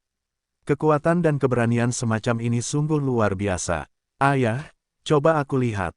Tang Ming berteriak. Tang Dehui melangkah maju dan menyerahkan telepon kepada Tang Ming. Tang Ming melirik, kepahitan dan kebencian di wajahnya menjadi lebih jelas. Apa ini? Biarpun dia bisa mengalahkan Wu Sheng, bagaimana dengan itu? Pelindung hebat keluarga kita sudah berada di alam dewa. Terlebih lagi, seminggu kemudian, kita resmi menikah dengan keluarga Lu, dan kita memiliki seluruh keluarga Lu sebagai pendukung. Sekalipun isi informasi ini benar, lalu bagaimana? Fang Yu ada di depan keluarga Tang kita, seks tidak sebaik itu. Tang Ming meraung dengan mata merah. Ketika Tang Dehui melihat penampilan Tang Ming yang histeris, dia tahu seberapa dalam kebenciannya terhadap Fang Yu. Hanya saja, meski agak tidak rasional, perkataan Tang Ming masih masuk akal. Meskipun perbuatan yang tercantum memang menunjukkan kekuatan Fang Yu, itu tidak sampai pada titik di mana keluarga Tang tidak dapat memprovokasi. Mereka, tahukah Anda, keluarga seni bela diri di luar ibu kota utara sebenarnya kalah dengan raksasa sekuler di sini. Secara khusus, para raksasa top di dunia sekuler di ibu kota utara jauh lebih baik daripada keluarga seni bela diri terbaik di wilayah lain. Adapun keluarga besar seni bela diri di ibu kota utara, mereka benar-benar keberadaan menakutkan yang sulit disentuh oleh orang biasa. Ini adalah masalah latar belakang. Ibu kota utara dan wilayah lainnya pada dasarnya adalah dua dunia. Termasuk daftar dewa yang disebutkan dalam intelijen, daftar itu hanyalah daftar yang dibuat oleh sekilas untuk wilayah di luar ibu kota utara. Yang kuat di ibu kota utara tidak akan masuk dalam daftar dewa ini. Jika tidak, akan sulit bagi pejuang dari daerah lain untuk muncul di seluruh daftar. Tianban adalah daftar ortodoks di Beitu. Ayah, aku harus membalas Fang Yu. Aku tidak peduli seberapa kuat dia, kata Tang Ming sambil menatap Tang Dehui. Jangan khawatir, ayah akan membalas kebencianmu. Tang Dehui berkata dengan mata muram, karena dia berasal dari keluarga Qin, sebaiknya kita mulai dengan keluarga Qin. Biarkan keluarga Qin runtuh dulu, dan kemudian Fang Yu akan kalah. Andalkan, kami akan perlahan melahapnya lagi. Petik 2. Patriark, keluarga Tang sudah mulai bertindak dan secara sepihak mengumumkan penangguhan kerjasama dengan kami. Setelah mereka mengumumkan penangguhan kerjasama, mereka juga membawa banyak orang pergi. Banyak industri di keluarga kami memiliki kerjasama yang dalam hubungan dengan mereka. Akibatnya, industri-industri ini akan stagnan. Dalam waktu singkat, kita tidak bisa menemukan cukup orang untuk mengisi lowongan. Petik 2. Selain itu, yang lebih serius adalah ketika kerjasama ditangguhkan, banyak transaksi kami dalam proses juga akan ditangguhkan karena terputusnya dana. Jika pihak B meneruskannya, kami harus membayar denda yang sangat besar. Petik 2. Patriark, mereka bergerak terlalu cepat. Jika ini terus berlanjut, seluruh rantai industri keluarga Qin kita akan runtuh. Dalam penelitian Qin, kabar buruk terus berdatangan. Duduk di meja, wajah Qin Yimo sangat kuyuw, hanya merasakan kesemutan terus-menerus dari pelipisnya, yang sangat tidak nyaman. Dia belum istirahat selama hampir 40 jam. Saat ini dia ingin tidur, tetapi dia tidak dapat menemukan waktu luang. Sejak Qin Wudao meninggal, dia terjerumus ke dalam rawa, dan insiden terus bermunculan. Saat itu sudah jam 10 malam lagi. Qin Yimo tidak menyangka bahwa pergerakan keluarga Tang akan begitu cepat sehingga mereka bahkan tidak meninggalkan waktu bernapas keluarga Qin. Keluarga Tang secara sepihak mengusulkan untuk mengakhiri kerjasama dan perlu membayar sejumlah besar ganti rugi. Mereka, kata Qin Yimo sambil menatap pria paruh baya di depannya. Nama orang ini adalah Qin Xin, yang merupakan asisten Qin Wudao sebelumnya, dan dia tahu segalanya. Ya, mereka memang harus membayar ganti rugi dalam jumlah besar, tapi sikap mereka masih sangat tegas. Apalagi untuk pembayaran ganti rugi, mereka juga bisa bermain tai chi dan membayar uangnya perlahan-lahan. Tapi setelah mereka diberhentikan kerjasama, keluarga Qin kami semua aspek industri segera dihentikan. Kata Qin Xin dengan wajah tanpa darah. Tetapi industri-industri itu juga merupakan industri keluarga Tang mereka gelombang www.novelringan.com gelombang kami stagnan dan mereka tidak dapat beroperasi. Kata Qin Lang di samping. Tidak, pertama-tama, industri inti keluarga Tang belum bekerja sama dengan kami. Kedua, keluarga Tang telah lama mencari rumah berikutnya yang bagus. Industri yang terputus dari kami akan segera diisi dengan mitra baru. Pada saat ini, Qin Jianjun, yang diam, memandang Qin Lang dan berkata, kakekmu telah menyadari hal ini. Dia ingin mencari pasangan baru yang baik, tetapi dia jatuh sakit tanpa memikirkannya. Sisihkan dulu untuk saat ini. Bagaimanapun, kita sekarang harus mencari mitra baru untuk mengisi kesenjangan pendanaan dan sumber daya manusia. Meski ayahku belum menyelesaikan masalah ini, dia sudah menyapa beberapa temannya sebelumnya. Kami sekarang menghubungi mereka satu persatu untuk mengetahui apakah mereka punya niat untuk bekerja sama, kata Qin Jianjun. Pasti akan ada, tuan tua dari pihak ayah, telah membantu banyak orang sebelumnya. Selama mereka mengetahui rasa terima kasihnya, keluarga Qin kita dapat selamat dari krisis ini dengan aman, kata Qin Xin. Begitu suara itu turun, ponsel Qin Xin berdering. Dia mengeluarkan ponselnya dan menghubungkan telepon. Entah apa yang didengarnya, wajahnya yang baru saja mereda langsung berubah pucat. Apa kamu yakin berita ini benar? Apa kamu salah dengar? Qin Xin dengan gemetar bertanya. Oke, aku mengerti. Qin Xin perlahan meletakkan teleponnya, matanya penuh ketakutan. Aksin, ada apa? Qin Changlong mengerutkan kening dan bertanya. Keluarga Tang baru saja mengumumkan, majikan kedua mereka, Tang Chong, akan secara resmi bertunangan dengan Lu Chuyue dari keluarga seni bela diri Lu Chuyue pada tanggal 8 Desember seminggu kemudian mendengar berita ini, wajah semua orang di ruangan itu berubah. Bagi keluarga Qin mereka, berita ini seperti badai petir, menghancurkan harapan mereka sepenuhnya. Karena keluarga seni bela diri di wilayah lain menunjukkan kecenderungan untuk menekan segalanya dan mengganggu keseimbangan, Asosiasi Beito Budo mengeluarkan aturan percobaan bahwa keluarga seni bela diri di ibu kota utara tidak boleh bekerja sama dengan perdagangan untuk merekrut keluarga sekuler sebagai afiliasi. Oleh karena itu, keluarga seni bela diri di Beito pada dasarnya terpisah dari orang kaya di dunia sekuler. Tapi sekarang, keluarga Tang dan keluarga Lu sudah menikah. Situasi ini melampaui peraturan dan tidak ada yang bisa menghentikannya. Dengan kata lain, mulai sekarang, keluarga Tang akan memiliki lebih banyak backstage super seperti keluarga Lu.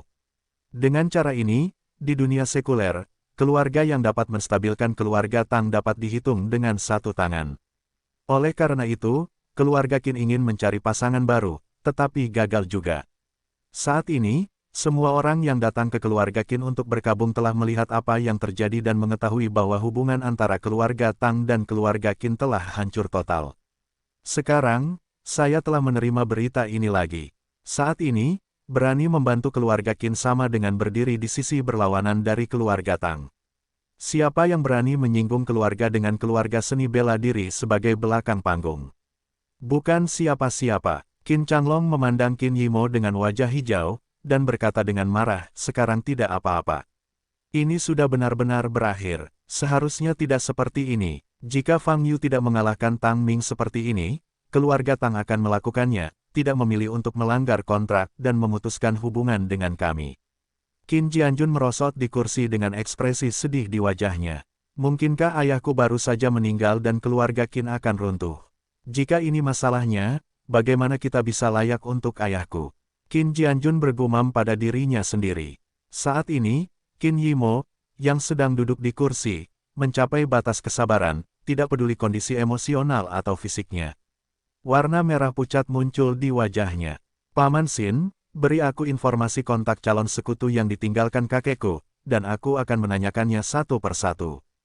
Qin Yimo berkata pada Qin Xin. Yimo, mereka tidak bisa, oke. Qin Xin mengeluarkan ponselnya, membuka buku telepon independen, dan menyerahkannya kepada Qin Yimo. Di atas adalah nomor kontak setiap keluarga. Qin Yimo mengangkat telepon dan mulai menelepon. Yang pertama tersambung setelah 3 detik berdering. Halo, Patriark He, saya Qin Yimo, saya ingin berbicara dengan Anda. Sebelum Qin Yimo selesai berbicara, Qin Yimo mengerutkan bibirnya dan melakukan panggilan kedua. Kali ini, bel berbunyi beberapa detik sebelum ditutup.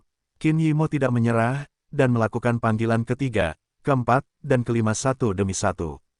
Tapi mereka yang disebut teman di masa lalu menggunakan berbagai alasan untuk menghindarinya, atau hanya menolak menjawab telepon, termasuk keluarga yang telah menghabiskan banyak uang untuk dibantu oleh Qin Wudao sebelum menghindari kebangkrutan. Jangan buang waktu, kita sudah kehilangan semua harapan sejak keluarga Tang mengumumkan pernikahan mereka dengan keluarga Lu. Qin Jianjun berkata dengan sedih.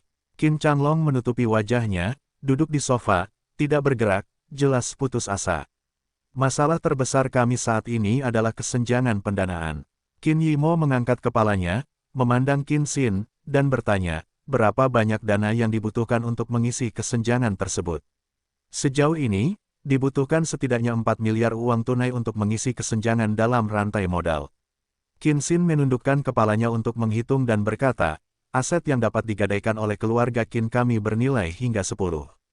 Masih ada kesenjangan sebesar 3 miliar yuan, yang sulit untuk diisi. Miliaran. Qin Yimo bersandar di kursinya dan menatap lampu gantung di langit-langit. Yang lainnya, ketika mendengar nomor ini, menjadi putus asa. 3 miliar uang tunai adalah konsep yang berbeda dari 3 miliar aset. Bahkan di masa kejayaan keluarga Qin, sangat sulit mendapatkan uang tunai 3 miliar dalam waktu singkat. Terlebih lagi, sekarang semua pihak merasa malu. Pada saat ini, Qin Yimo tiba-tiba teringat isi surat yang ditinggalkan Qin Wudao padanya. Fang Yu. Tapi Fang Yu, bisakah kamu membantunya? Meskipun kekuatan Fang Yu sangat kuat, dilihat dari gaya hidup dan perilakunya, dia tidak memiliki kekayaan sebesar itu. Tapi sekarang, tidak ada jalan lain. Qin Yimo yang kelelahan mengangkat telepon dan menghubungi nomor Fang Yu. Beidou nomor 101, gedung tertinggi di mansion, adalah menara lonceng 9 lantai. Pada saat ini, Fang Yu dan Ye Sengsui sedang berdiri di lantai atas menara lonceng, melihat pemandangan seluruh rumah. Di bawah sinar bulan, meski pemandangan mansion kabur, namun tidak memiliki kesan indah. Tuan Fang, apakah ini benar-benar rumah Anda? Ye Sengsui masih tidak percaya fakta ini. Ya, saya relatif sembrono saat itu. Saya ingin semuanya sempurna, dan saya tidak sengaja membangun rumah saya begitu besar, kata Fang Yu. Ye Sengsui tidak berbicara, matanya melebar, dan matanya yang indah penuh dengan keterkejutan. Hanya karena sembrono, bisakah rumah sebesar itu dibangun? Jika kamu punya waktu luang, kamu dapat membiarkan Little Wind Chime membawamu berkeliling seluruh mansion, melakukan tur yang baik, dan kemudian akan lebih mudah untuk mengurusnya, kata Fang Yu. Oke, Ye Sengsui mengangguk. Lonceng angin kecil apa? Karena kamu membantuku, kamu harus memanggilku kakak angin berpadu. Pada saat ini, suara angin kecil berpadu tiba-tiba muncul. Ye Sengsui berbalik dan terkejut. Entah kapan, Xiao Feng Chaim sudah berdiri di sampingnya. Bagaimana kamu bisa membuat orang berteriak, kakak, dengan penampilanmu? Fang Yu mengangkat alisnya dan berkata, tidak apa-apa, Tuan Fang. Ye Sengsui berkata dengan tergesa-gesa, sambil membungkuk di atas Xiao Fengling lagi, Sister Fengling.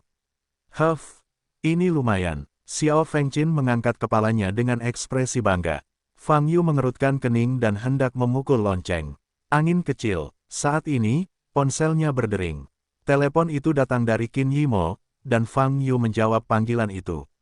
Ada apa? Keluarga Tang mendapat masalah. Fang Yu bertanya, petik 2 titik. Ini hampir terjadi, aku ingin meminta bantuanmu, kata Qin Yimo. Ada apa? Apakah kamu menyelesaikan masalah keluarga Tang? Fang Yu bertanya. Tidak, jawab Qin Yimo dengan cemas. Tempat di Beidou ini berbeda dengan daerah lain. Jika itu untuk suatu permusuhan atau keuntungan, menyerang sebuah keluarga secara terbuka akan dihukum sangat berat. Meskipun Fang Yu kuat, jika dia menjadi sasaran asosiasi seni bela diri ibu kota utara atau bahkan institusi yang lebih tinggi, konsekuensinya akan menjadi bencana. Apa itu? Fang Yu bertanya dengan cemberut.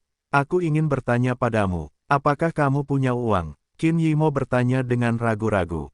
Saat ditanya pertanyaan ini, dia sendiri merasa aneh. Tidak peduli bagaimana Fang Yu melihatnya, dia tidak terlihat seperti orang kaya. Orang kuat setingkatnya mungkin tidak tertarik pada uang. Uang, Fang Yu bertanya dengan bingung. Petik 2 titik titik titik. Ya gelombang www.novelringan.com gelombang karena rusaknya hubungan antara keluarga Tang dan kami, keluarga Qin kami membutuhkan sejumlah besar dana untuk mengisi kesenjangan tersebut. Saya tidak punya cara lain, jadi. Sejak dia membuka mulutnya, Qin Yimo dengan sederhana dijelaskan. Harganya berapa? Fang Yu bertanya. 3 miliar, jawab Qin Yimo. 3 miliar, Fang Yu membenarkan lagi. Tidak apa-apa, aku akan memikirkan cara lain. Kata Qin Yimo, percaya bahwa Fang Yu tidak akan punya banyak uang. Saya hanya tidak tahu tentang 3 miliar. Fang Yu berkata, saya seharusnya bisa mendapatkan 3 miliar. Pertanyaannya adalah, kapan Anda menginginkannya? Petik 2 titik titik titik. Jadi, kalau begitu biarkan Qin Lang datang ke rumahku besok pagi, kata Fang Yu. Rumahmu, Qin Yimo tercengang. Beda nomor 101, kamu bisa menemukannya dengan mencari di peta, kata Fang Yu. Itu benar-benar ada di sana. Qin Yimo bahkan lebih terkejut lagi. Itu saja, ingatlah untuk membiarkan dia datang besok pagi, kata Fang Yu. Petik 2 titik titik titik. Oke, aku akan pergi bersamanya.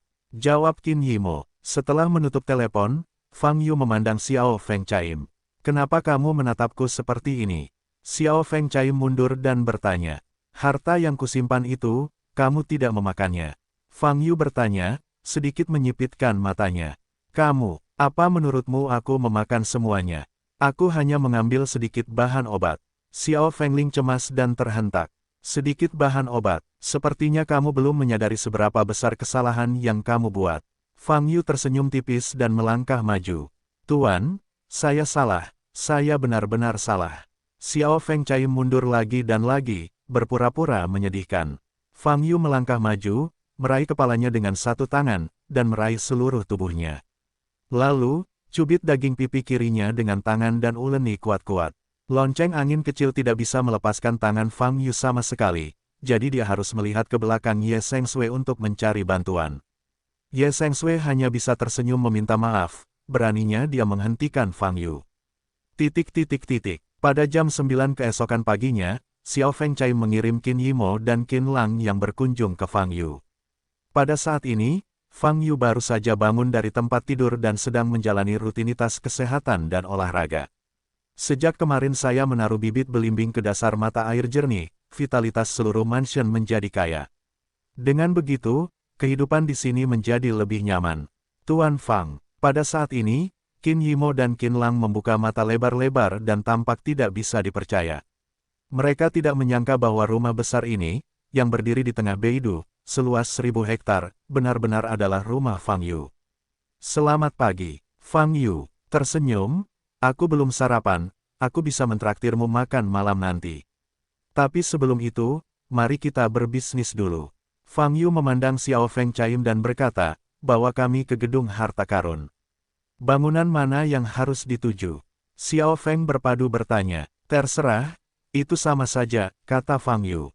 Oke, kalau begitu aku akan memilih salah satu, kata Xiao Fengling.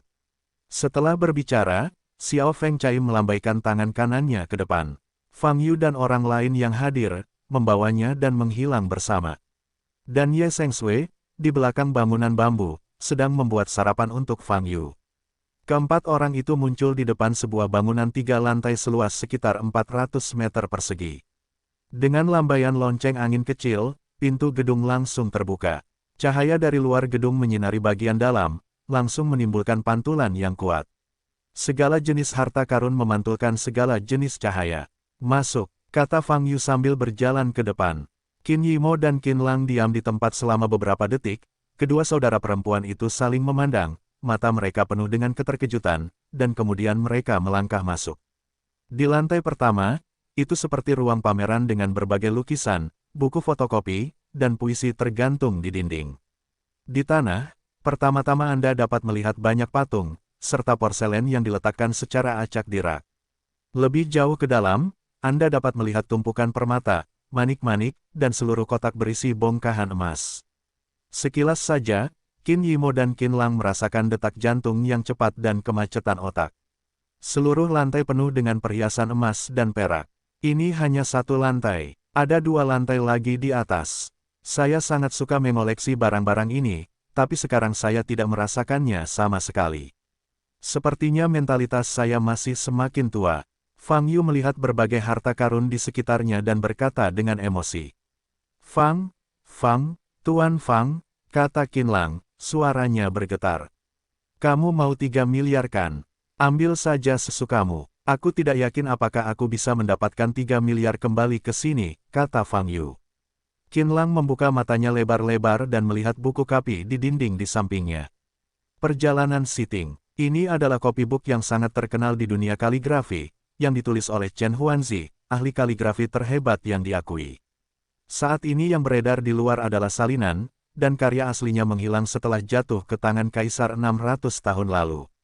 Jika copybook di dinding itu asli, setidaknya nilainya 800 juta, atau bahkan lebih tinggi, mencapai 1 miliar.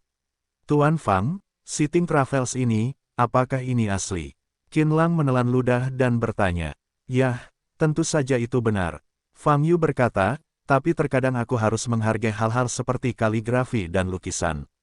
Jika kamu ingin mendapatkannya, kamu harus mencoba mendapatkan perhiasan. Saya mengerti. Qin Lang menyeka keringat dingin dari dahinya dan berkata, ia sendiri juga merupakan pecinta kaligrafi dan seni lukis. Selain rasa kagum, dia hanya bisa menghargainya. Bahkan jika Fang Yu ingin memberikannya untuk dijual, dia tidak akan menerimanya. Apakah kamu tidak membutuhkannya segera? Jangan berkunjung dulu. Ambil beberapa perhiasan dan lihat berapa banyak yang bisa kamu gadaikan, kata Fang Yu. Setelah berbicara, Fang Yu memandang Little Win Chaim dan berkata, keluarkan tas penyimpanan. Oh, Xiao Feng Chaim mengangkat tangan kanannya, dan cahaya putih muncul di antara telapak tangannya, membentuk tas penyimpanan. Dia memegang tas penyimpanan di depan Qin Yimo dan berkata, apapun yang kamu suka, taruh di sini, kecuali lukisan dan kaligrafi. Qin Yimo mengambil tas penyimpanan dan memandang Fang Yu. Selain kaget, matanya lebih bersyukur. Terima kasih, Fang Yu. Qin Yimo menarik napas dalam-dalam dan membungkuk. Selanjutnya, Qin Yimo memulai waktu memilih perhiasan. Bagi seorang wanita, meskipun dia tidak menyukai perhiasan, dia tetap tidak bisa menahan diri setelah melihat permata warna-warni yang mempesona itu, dan hatinya penuh dengan kegembiraan. Setengah jam kemudian, Qin Yimo telah memilih ratusan liontin giok dan permata. Tapi saat ini, Qin Lang menerima panggilan dan wajahnya menjadi jelek. Saudari, paman baru membawa aset itu ke bank untuk digadaikan, tetapi ditolak. Bank tidak mau menggadaikan aset kami dengan imbalan uang tunai atas dasar pembaruan bisnis. Qin Lang berjalan di belakang Qin Yimo dan berkata dalam nada rendah. Mendengar berita ini, ekspresi Qin Yimo berubah, alisnya mengerutkan kening. Jelas sekali, ini adalah cerita lain dari keluarga Tang. Keluarga Tang memanfaatkan meningkatnya kekuatan untuk memutus berbagai harapan keluarga Qin. Keluarga Tang ingin membuat keluarga Qin terisolasi dan tidak berdaya, dan membiarkan keluarga Qin runtuh. Bank tidak mau menggadaikan, tidak peduli berapa banyak properti yang dia miliki, itu tidak ada gunanya. Wajah Qin Yimo menjadi pucat, dan tetap linglung, tidak tahu harus berbuat apa untuk sementara waktu. Apakah kamu pernah mengadakan lelang di Beidou baru-baru ini? Kalau begitu, sebaiknya kamu bawa perhiasan dan barang giok ini ke pelelangan. Ada banyak orang kaya di Beidou, jadi aku seharusnya bisa menjualnya. Fang Yu menyingkir, berbicara dengan ringan. Dikatakan, mendengar kata-kata ini, ekspresi Qin Lang berubah. Dia tiba-tiba teringat bahwa memang ada lelang besar di Beidou hari ini. Lelang Floh. Pada pukul 2 siang, Fang Yu membawa Ye Sengsui dan menemani Qin Lang ke cabang rumah lelang Fuluoqi di Beidou.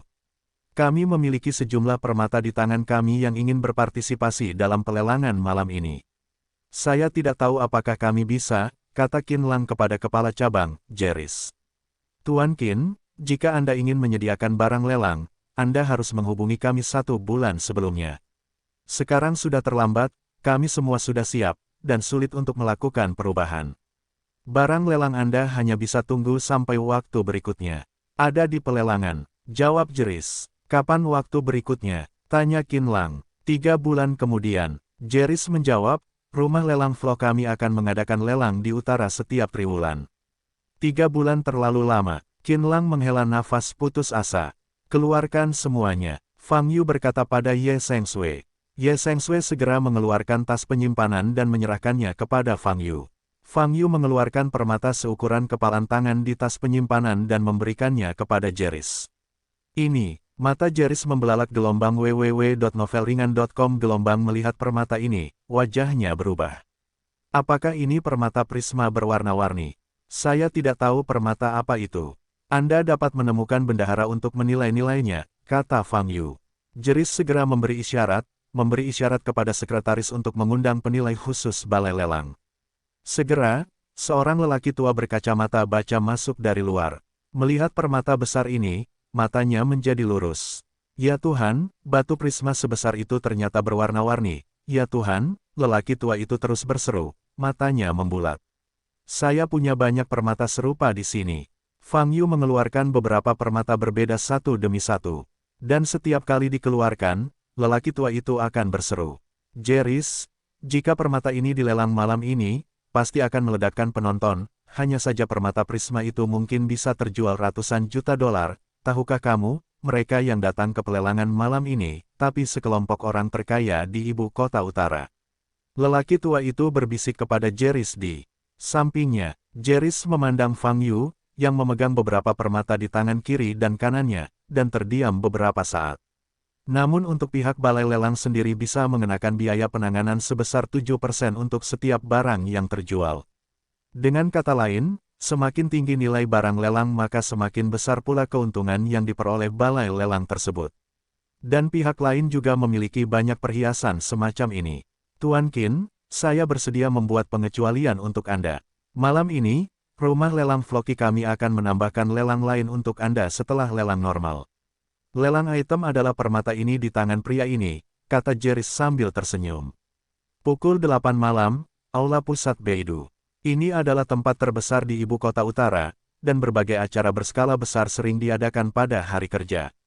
Malam ini yang akan digelar di sini adalah lelang rumah lelang Flo yang dilaksanakan selama 4 tahun.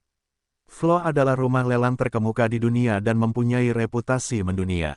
Pada lelang yang diadakan oleh Flo, Anda dapat melihat barang lelang paling berharga, paling bernilai dan artistik dari seluruh dunia.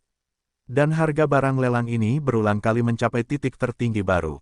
Oleh karena itu, mengikuti lelang Flo telah menjadi simbol status orang kaya.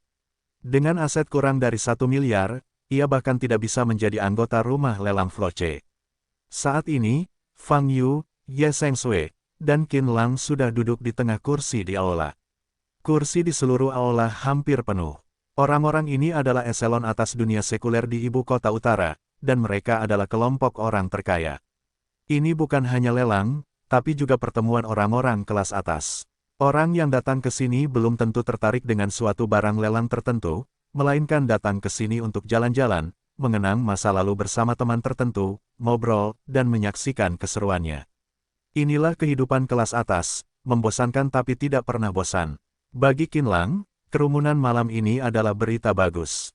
Perhiasan dalam jumlah besar yang disediakan oleh Fang Yu harus dijual dengan harga sekitar 4 miliar yuan. Kalau orangnya sedikit, atau harta pesertanya tidak mencukupi, kalaupun ada perhiasannya tidak bisa dijual. Namun dilihat dari popularitas tempat lelang malam ini, kekhawatiran ini tidak perlu. Kelompok orang terkaya di ibu kota utara berkumpul dan mengonsumsi 4 miliar bukanlah apa-apa. Ada 39 item lelang malam ini. Ketika 39 item lelang ini selesai, giliran Tuan Fang yang naik ke panggung, kata Qin Lang. Itu akan makan waktu berapa lama? Fang Yu bertanya. Menurut proses aslinya, dibutuhkan sekitar 2 jam. Qin Lang berkata, tetapi Jeris mengatakan bahwa dia akan mencoba mengurangi waktu dan mempercepat proses, sehingga dapat membeli lebih banyak waktu untuk lelang tambahan berikutnya.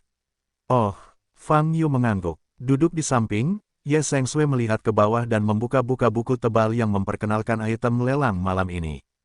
Jika kamu tertarik dengan perhiasan, pulanglah dan biarkan lonceng angin kecil membawamu ke gedung harta karun dan pilih satu secara acak.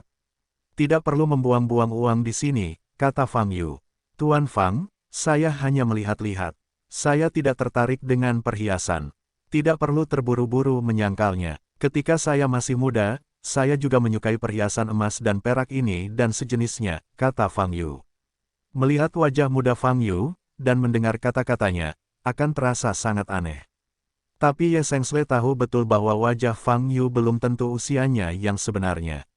Meski sangat penasaran, Ye Sengsui tahu bahwa ini adalah rahasia Fang Yu.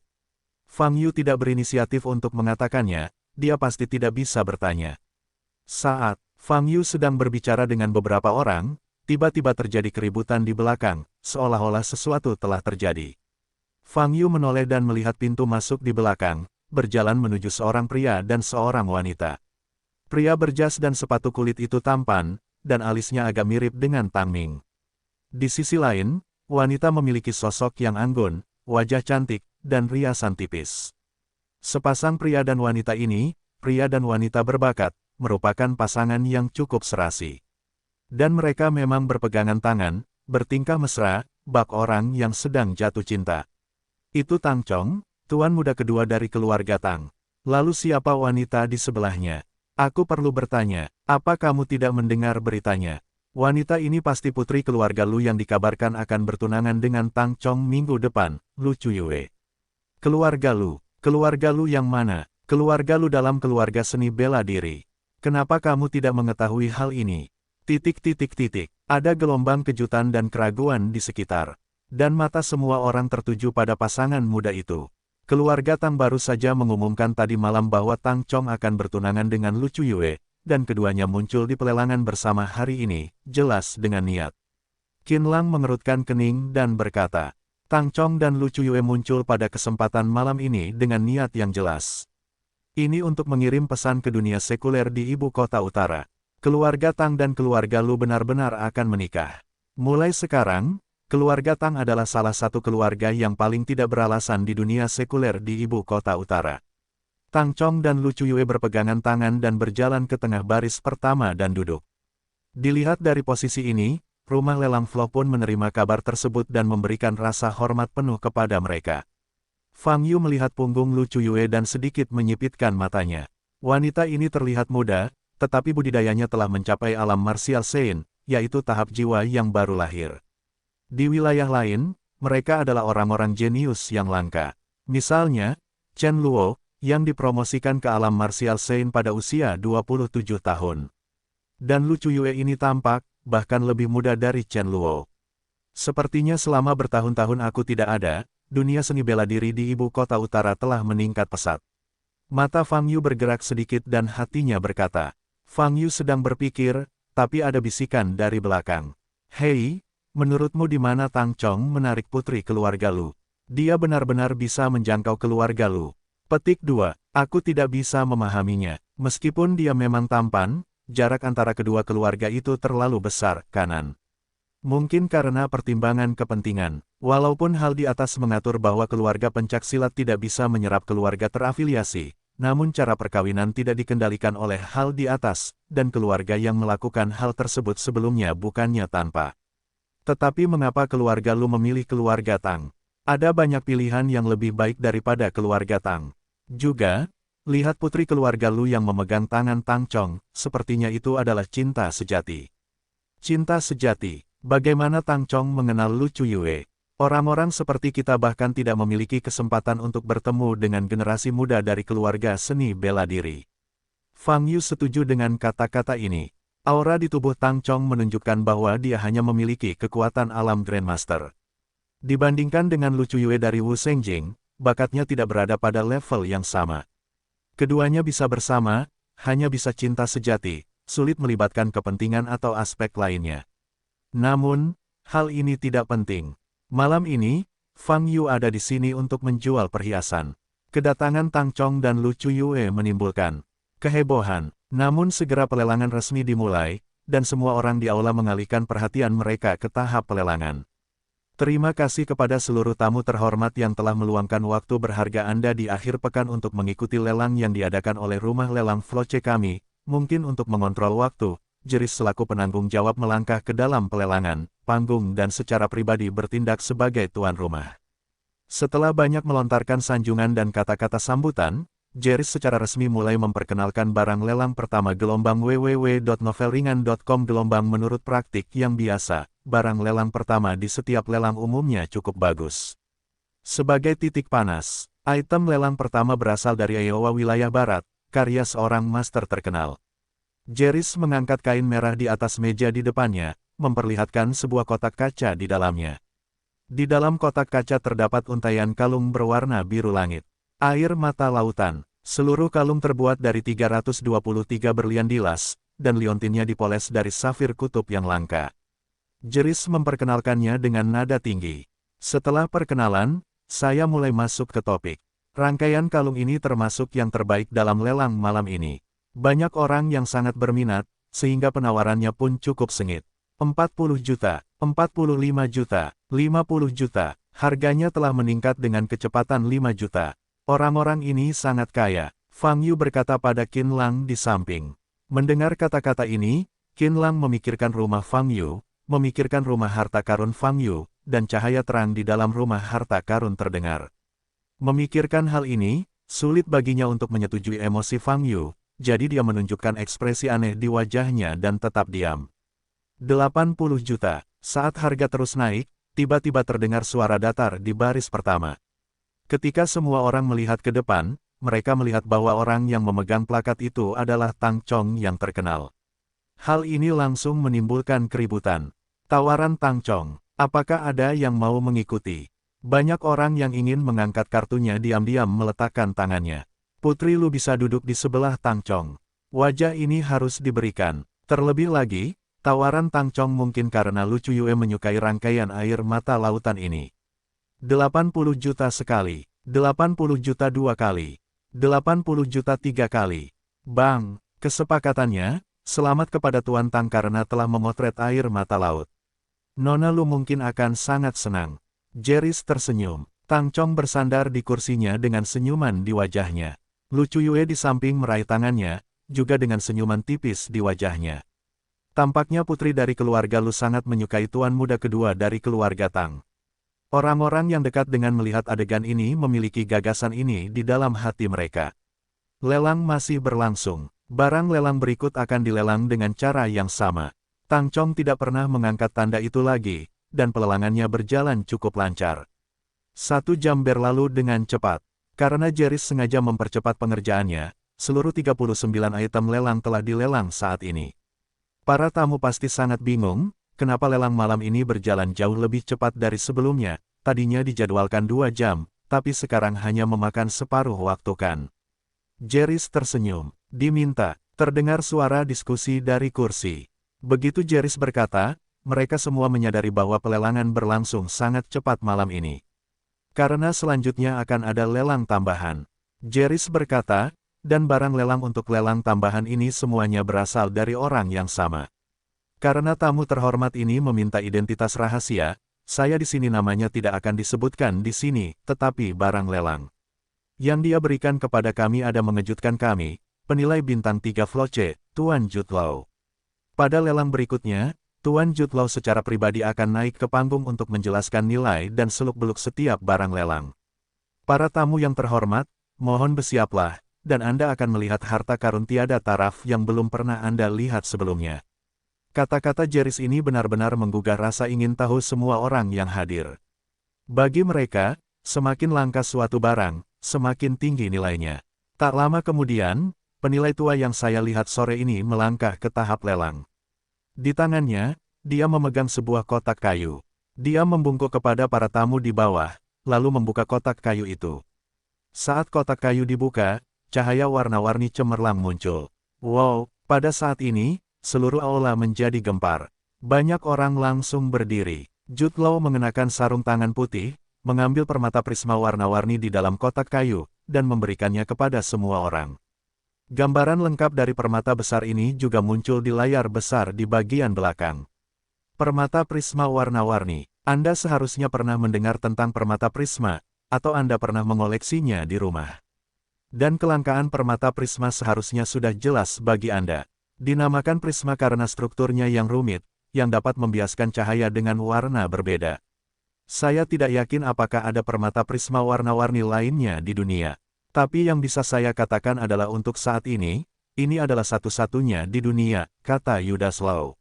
Saat ini, semua orang menatap permata di tangan Jude Law tanpa berkedip. Jude Law adalah penilai bintang 3, ditambah dengan gelar Flow Auction House, tidak ada yang akan meragukan keaslian permata prisma warna-warni ini. Karena kelangkaan permata ini, belum ada yang melihatnya sebelumnya. Oleh karena itu, rumah lelang Flow kami tidak menetapkan harga awal untuk permata ini. Anda bebas menawar. Saat ini, Jeris di samping dia membuka mulutnya dan berkata, sekarang, semuanya, silakan mulai menawar. 100 juta. Seseorang segera mengangkat kartu, berdiri, dan berteriak. 150 juta. Segera seseorang mengambilnya lagi. 300 juta. Tawaran lain, menaikkan harga menjadi lebih dari 300 juta. Beberapa tawaran ini saja merupakan harga tertinggi pada lelang malam ini. 350 juta, 400 juta, 500 juta, harganya dinaikkan menjadi 500 juta. Sekalipun setiap orang yang hadir memiliki banyak uang, harganya tidaklah murah. Oleh karena itu, mulai dari 500 juta yuan, kisaran penawaran telah dikurangi banyak, dan penawaran mulai meningkat sebesar 10 juta yuan. Mau juga. Tang Chong di baris pertama mendekati telinga Lu Chuyue dan bertanya dengan suara rendah. Lu Chuyue memandangi permata prisma berwarna-warni di atas panggung di depan, matanya bersinar, dan dia mengangguk dengan lembut. Baiklah, kalau begitu aku akan mencatatnya sebagai hadiah pertunangan yang kuberikan padamu. Tang Chong berkata sambil tersenyum. Saat ini, tawarannya mendekati 600 juta. Keluarga Tang baru saja terpisah dari keluarga Qin. Meskipun mereka telah lama menemukan keluarga berikutnya, mereka masih mengalami masa kesakitan.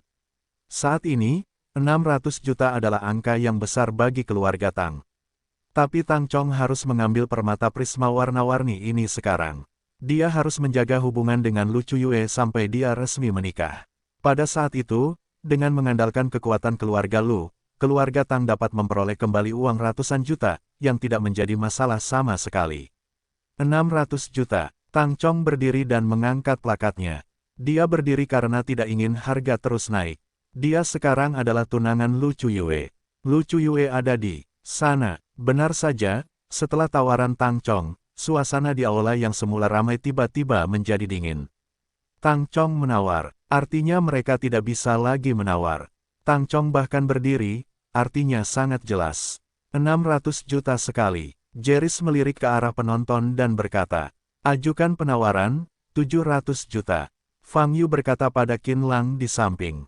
Haruskah aku menawar? Qin Lang terkejut dan bertanya. Nah, jika Anda tidak menawar, kami akan kehilangan uang, jadi kami harus menaikkan harga menjadi sekitar 800 juta yuan. Fang Yu tersenyum. Qin Lang tidak mempertimbangkan terlalu banyak pro dan kontra. Karena Fang Yu memintanya melakukan ini, dia melakukannya. 600 juta dua kali, lanjut Jeris. 700 juta. Saat ini, Qin Lang mengangkat plakatnya. Kali ini, ada lagi seruan dari penonton. Ada orang yang berani menawar dengan Tang Chong. Apakah ini bertentangan dengan Tang Chong? Mata semua orang terfokus pada Qin Lang. Itu anak dari keluarga Qin, Qin Lang. Itu sebenarnya dia. Baru kemarin keluarga mereka putus dengan keluarga Tang. Dia tidak menyangka akan melawan Tang Chong hari ini. Bukankah ini mencari kematian? Bagaimana statusnya saat ini? Dari keluarga Tang. Selain itu, keluarga Qin saat ini sedang dalam krisis. Bukankah Qin Lang meletakkan papan peti mati pada keluarga Qin dengan melakukan ini? Ada suara diskusi di sekitar. Tang Chong menoleh dan menatap Qin Lang dengan dingin, matanya penuh ancaman. 710 juta. Tang Chong berkata dengan dingin. Saat ini, ada keheningan di sekitar. Semua orang menatap reaksi Qin Lang untuk melihat apakah dia akan terus menawar. Di panggung lelang, Jeris tersenyum. Dia tahu tujuan Qin Lang, dan dia senang melihat adegan ini. Adapun permusuhan antara keluarga Qin dan keluarga Tang, dia tidak peduli dengan urusannya. Dia hanyalah seorang pengusaha dan menghasilkan uang adalah hal yang baik. 750 juta.